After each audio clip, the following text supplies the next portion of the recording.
నమస్తే, నేను మీ Gopi. Welcome back to our channel. ఈరోజు మనతో వచ్చరికి సీనియర్ జర్నలిస్ట్ జగదేవ్ గారు ఉన్నారు. సార్ నమస్తే. సార్ నమస్తే. సార్ మనం చూస్తున్నాము ఈ మధ్య టాలీవుడ్ ఇండస్ట్రీ బాగా పెరిగిపోతుంది. అదే క్రమంలో దిల్ రాజు గారు, ఈ పేరు తెలియనిడే లేదు ఇప్పుడున్న కొత్త కామర్స్కి అయితే. సో దిల్ రాజు గారి మనసును గెలుచుకున్న విజయ్ దేవరకొండ అని కొన్ని వార్తలు వస్తున్నాయి. అసలు ఎందుకు గెలుచుకున్నాడు, ఏంది అసలు? గెలుచుకోవడం అంటే ఏం లేదండి, ఏదైనా కమర్షియల్ నేను అనుకోవడం ఇండస్ట్రీలో అంటే మినిమం గ్యారంటీ హీరోలను ఉంటారు కదా. మినిమం గ్యారంటీ హీరోలు ఉన్నప్పుడు ప్రొడ్యూసర్లు క్యూ కడతారు, సర్వసాధారణం.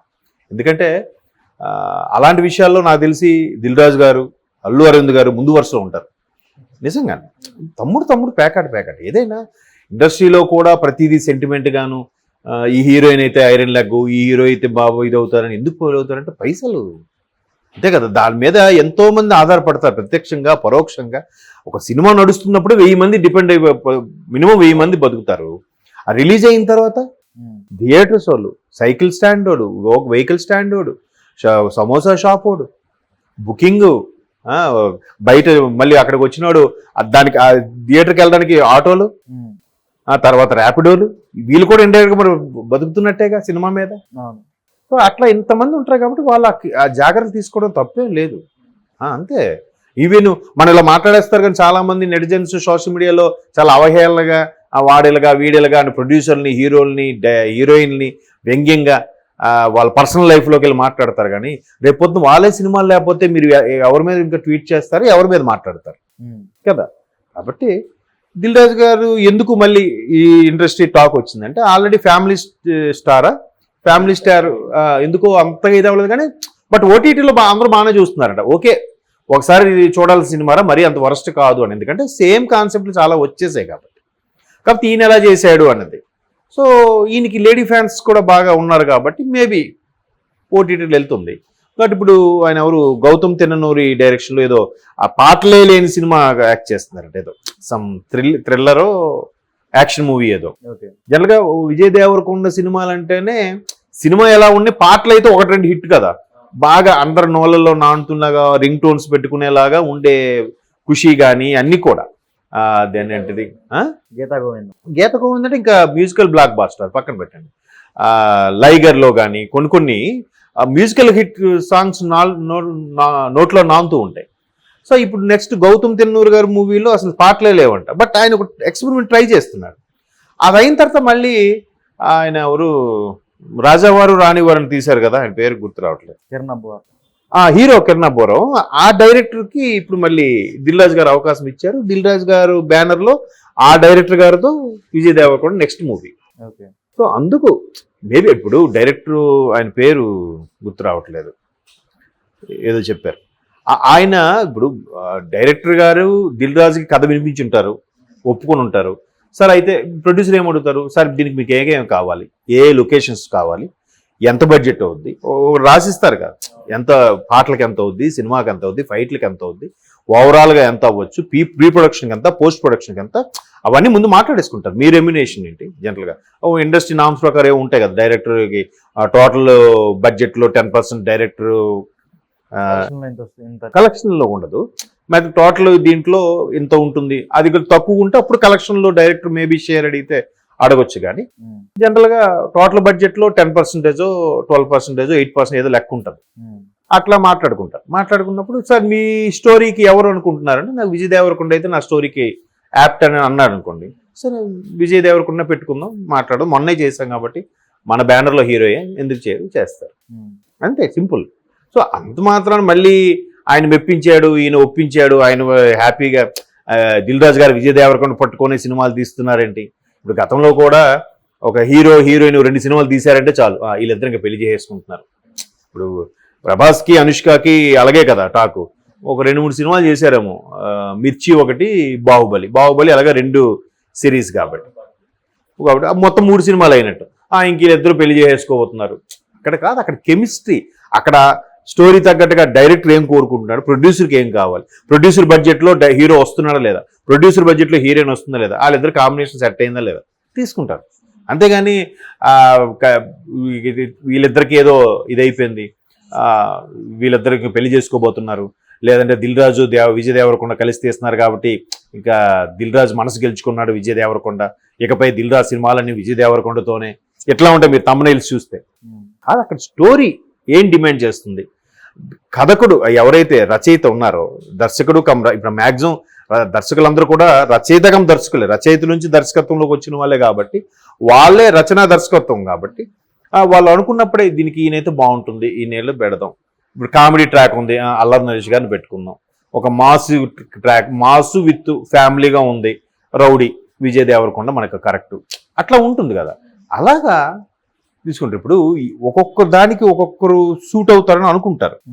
కొన్ని సందర్భాల్లో అవ్వకపోయినా వాళ్ళతో మెప్పించి తీయగల కెపాసిటీ డైరెక్టర్లో ఉంటే మెప్పించిస్తారు. ఇప్పుడు చాలా సందర్భాల్లో కూడా చెప్పాను నేను, పూరి జగన్నాథ్ గారు సుమంత్ను మైండ్లో పెట్టుకుని ఈడియట్స్ కథ రాసుకున్నారట.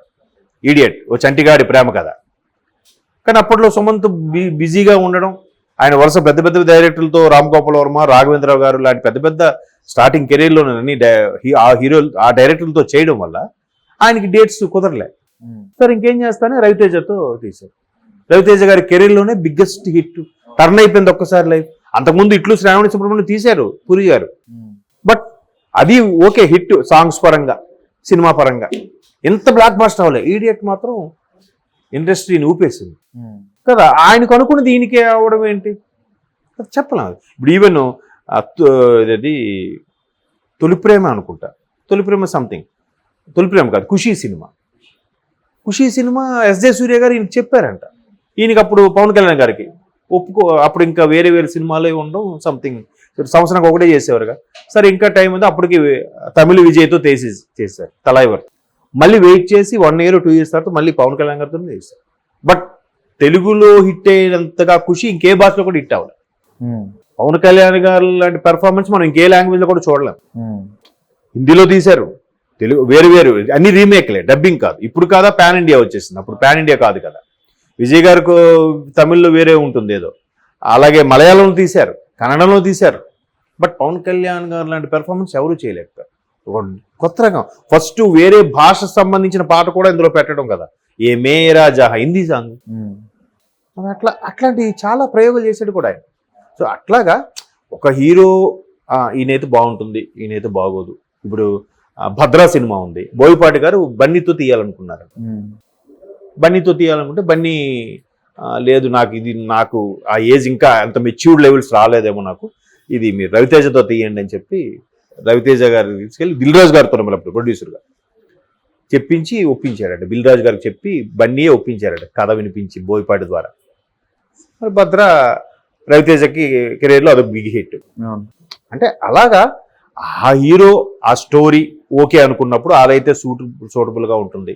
సరే వెయిట్ చేద్దాం, కాల్ షీట్స్ ఏమి లేవనుకోండి, నెక్స్ట్ ఇది ఒకవేళ ఇప్పుడు ఆల్రెడీ గౌతమ్ గారితో చేస్తున్న మూవీ 2-3 నెలలు అయిపోతుంది, నెక్స్ట్ ఈలో ప్రీ ప్రొడక్షన్ వర్క్ చేసుకుని నెక్స్ట్ ఆగస్ట్లో ఎప్పుడు స్టార్ట్ చేసేద్దాం అనుకుంటే చేసేస్తారు. ఇంకా ఎక్కువ డేట్స్ లేవనుకోండి, అప్పుడు వేరే హీరోకి వెళ్ళిపోవడము, కథలో చిన్న చేంజెస్ చేసుకుంటారు. తెలుగు ఇండస్ట్రీలో సినిమాలకి సినిమా హాల్కి జనాలు ఎక్కువ వెళ్ళకపోవడానికి కారణం కేవలం క్యాంటీన్లే అని కొన్ని వార్తలు వస్తున్నాయి. ఏంటి సార్ అయి ఉండొచ్చు.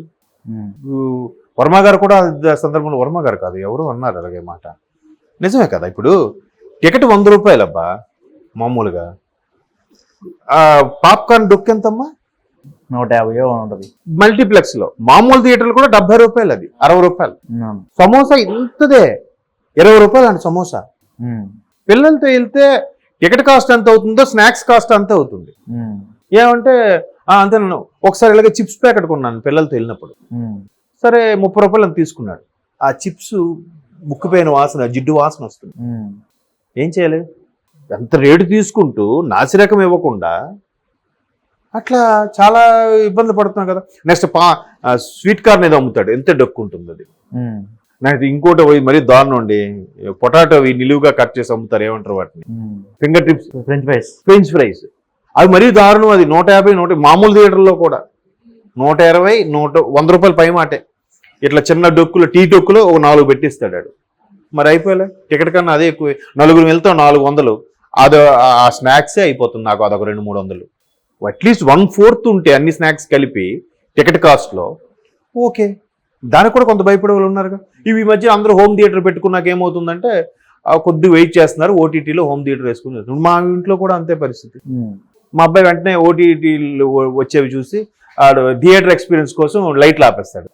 ఇంటర్వ్యూల్ అవగానే మళ్ళీ లైట్లు ఆన్ చేసి ఇంట్లో ఉన్న స్నాక్స్ తెచ్చుకొని తింటాం, బ్రేక్ అంట. అంటే ఆ చిన్నపిల్లల మనసుతో అట్లా ఫిక్స్ అవుతున్నారు వాళ్ళు.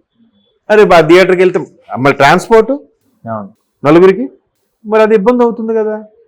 అది కూడా ఒక రీజన్ అవ్వచ్చు మేబీ మీరు అన్నట్టు. అంటే మీరు చెప్పారు ఇందాక తేజ అని డైరెక్టర్ చెప్పారు ఈ మాట. తేజ గారు, ఎస్ కరెక్టే. దాని మీద దృష్టి ఆయన ముక్కుసూటిగా మాట్లాడే వర్మ గారు అని వచ్చేసింది వెంటనే. వాస్తవం అది.